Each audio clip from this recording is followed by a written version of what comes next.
Level 1. The Recruit. You apply to the Department of Corrections. Background check, drug test, physical exam. You're accepted. Report to the training academy. 6 weeks. You're learning the basics, security procedures, inmate management, use of force policies. You learn how to search cells, how to restrain inmates, how to survive. Your instructor is a 30-year veteran. He's seen riots, stabbings, deaths. He tells you the first rule: never turn your back on an inmate. Never. The second rule: trust no one. Not the inmates, not always your coworkers. Everyone has an agenda inside these walls. You practice defensive tactics, handcuffing, takedowns, baton strikes. You're learning to fight because you will have to fight. You tour a maximum security prison. The noise hits you first. Yelling, banging, metal on metal, constant chaos. The smell hits you second. Sweat, urine, desperation. This is where you'll work. This is your new reality. You graduate. You receive your badge, your uniform, your radio. You're 23 years old. You're making $35,000 a year. You report to your first assignment. Medium security state prison. 2,000 inmates. You're one of 60 guards on your shift. Level 2. The Correctional Officer. Your first day on the block. Cell block D. 200 inmates. Your training officer is named Martinez, 15 years on the job. He walks you through the block, shows you the layout, the blind spots, the danger zones. Never go anywhere alone. Always have backup. Always. The inmates watch you. They know you're new. They can smell fear. One of them approaches. "Hey, CO, what's your name?" Martinez steps between you. "Keep moving, Williams." The inmate smiles. He's testing you, probing for weakness. Your first week, you learn the routine. Count time, chow, yard time, lockdown. Everything is scheduled. Everything is controlled, except when it's not. Your first fight. 2 inmates, gang rivals, shanks made from toothbrushes. You hit the alarm. Guards flood the block. You pull them apart. 1 inmate is bleeding, puncture wounds. You call medical, apply pressure. He's cuffed, taken to the infirmary. The other goes to segregation. Your hands are shaking. Adrenaline dump. Martinez hands you water. You did good. You survived your first one. The inmates start testing you, asking for favors, extra food, phone time. "Come on, boss, just this once. I'll remember it." You say no every time, because once you say yes, they own you. That's how it starts. Small favors, then bigger ones, then you're compromised. Your second month, an inmate dies. Suicide. Found hanging in his cell. You were the one who found him. You cut him down, started CPR. He was already cold, then dead for hours, right under your watch. You file the report. You're cleared of wrongdoing, but you carry it. You work rotating shifts. Days, swing, graveyard. Your sleep is destroyed. Your girlfriend complains. You're never available. You're always tired. Drop a like and subscribe if you like the new video. Thanks. Level 3. The Senior Correctional Officer. 3 years in, you know the prison now. You know the inmates, the politics, the games. You're assigned to maximum security, the worst of the worst. Murderers, rapists, gang leaders, men who will die in here. You learn to read behavior, micro-expressions, body language, tension. You can feel when something is about to happen, minutes before it does. A riot breaks out in the yard, 50 inmates fighting, weapons everywhere. You're part of the response team, full gear, shields, batons. You form a line, you advance, you push them back. Inmates throw whatever they can find, rocks, bottles, feces. You take a hit to your helmet, your ears ring, you keep moving. The riot is suppressed, 12 inmates injured, 3 guards injured. You're one of them, broken ribs from a sucker punch. 2 weeks off work, light duty after that. You return to the block. The inmates watch you differently now. You were in the riot. You didn't back down. You earned something. Respect, fear, both. An inmate approaches you quietly. Old-timer, lifer. You're all right, boss. You're fair, not like some of these others. You've learned the difference. Some guards are professional, some are sadistic. The sadistic ones create more problems than they solve. You see it happen. An officer named Dawson. He's dirty, bringing in contraband, cell phones, drugs for money. Everyone knows. Nobody says anything. Snitches end up dead or worse. But you watch, you document, quietly. Level 4, the corrupted officer. 4 years in, you're struggling financially. Child support, medical bills, debt.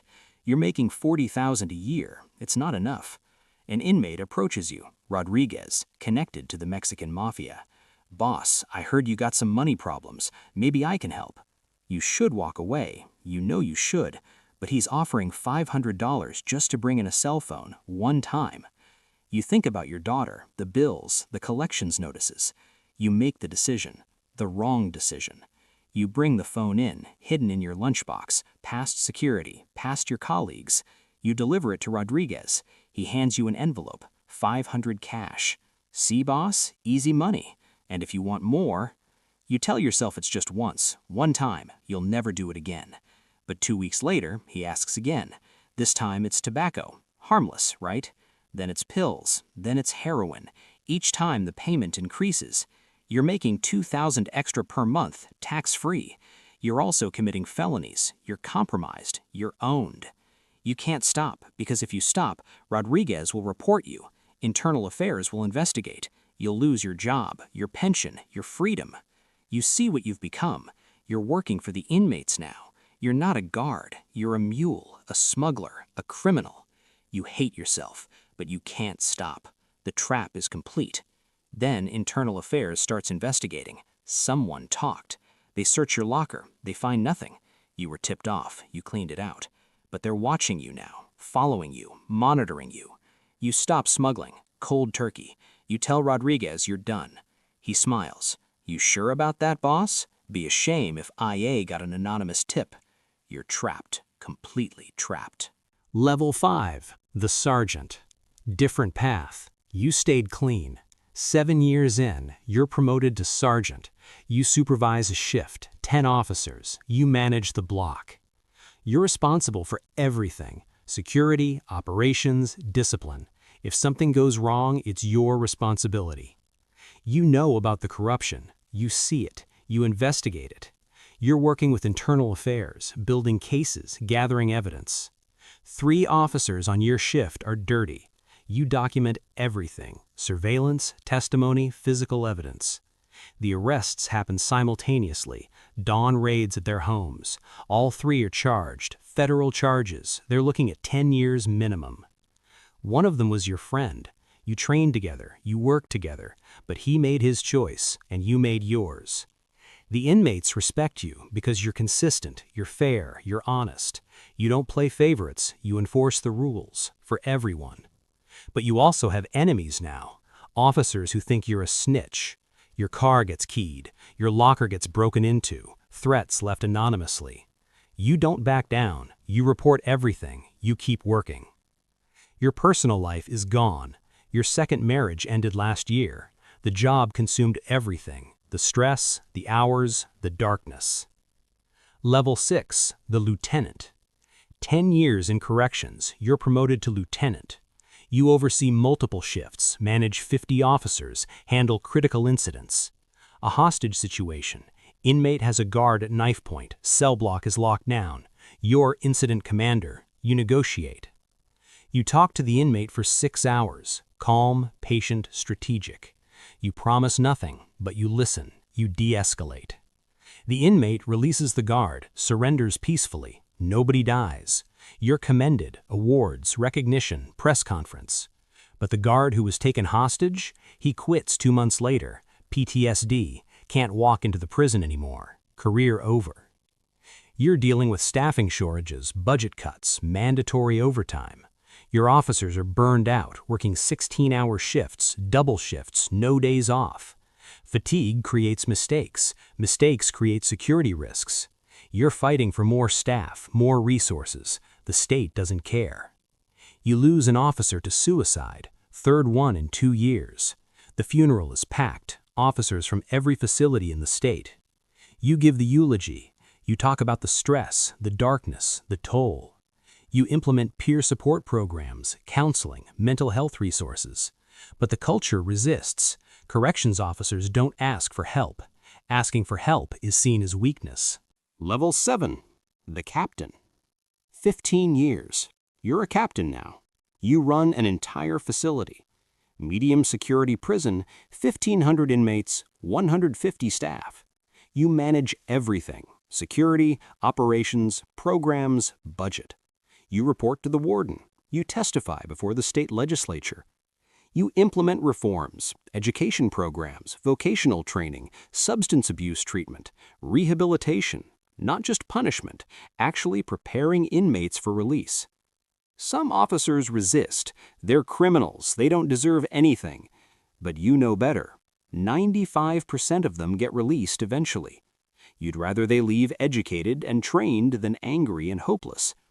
Recidivism or success, that's the choice. You deal with political pressure constantly, tough on crime legislators, budget committees that want to cut everything, media that only covers escapes and riots. An inmate escapes during a work detail, first escape in 10 years. The media circus is immediate. Your phone rings constantly. The inmate is captured 36 hours later, 2 counties away. You're blamed. Your security protocols are questioned. Your competence is questioned. You survive, barely, but your reputation is damaged. You're making $70,000 a year after 15 years. Police captains make more, fire captains make more, but not corrections. Level 8. The Warden. 20 years in corrections, you're appointed warden. Maximum security prison, 2,500 inmates, 250 staff. You're the final authority. Every decision ends with you. Discipline, programs, security, policy, everything. You implement body scanners, drug-sniffing dogs, counter-corruption measures. You're cleaning house. You're rooting out dirty officers. You terminate 12 officers in your first year for corruption, for brutality, for incompetence. The union fights you. Grievances, lawsuits, arbitration. But you win because you documented everything. You followed procedure. Your facility becomes cleaner, safer, more professional. A major riot, gang war, 2 rival gangs, over 50 inmates involved. You lock down the entire facility. You call in mutual aid, state police, SWAT. The riot lasts 18 hours. When it's over, 20 inmates are injured. 2 are dead, stabbed, gang executions during the chaos. You brief the governor, the media, the families of the deceased. You take responsibility. You implement new measures, new protocols. You're sued, civil rights violations alleged, federal investigation launched. You spend 2 years defending yourself, your decisions, your actions. You're cleared, but the stress is overwhelming. You're on blood pressure medication, anxiety medication, sleep medication. Your health is failing. Your 3rd marriage is failing. You've given 20 years. You've sacrificed everything for inmates who hate you, for politicians who scapegoat you, for a public that forgets you exist. Level 9. The Retired Warden. 25 years in corrections. You retire. There's a ceremony. Officers from across the state attend.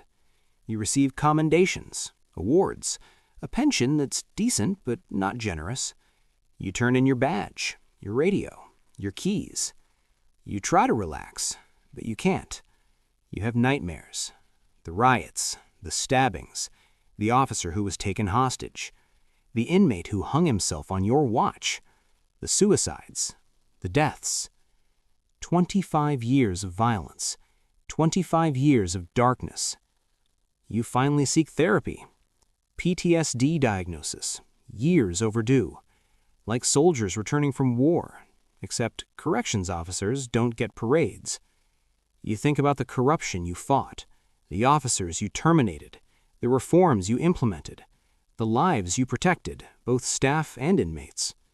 You gave 25 years, your health, your marriages, your peace, to keep society safe from its most dangerous members, for wages that never matched the risk, for respect that never came, for a job that no one wants to talk about.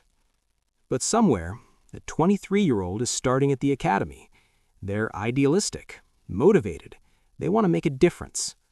They don't know yet the corruption, the violence, the darkness, the weight of humanity's worst. But they'll learn. Everyone does.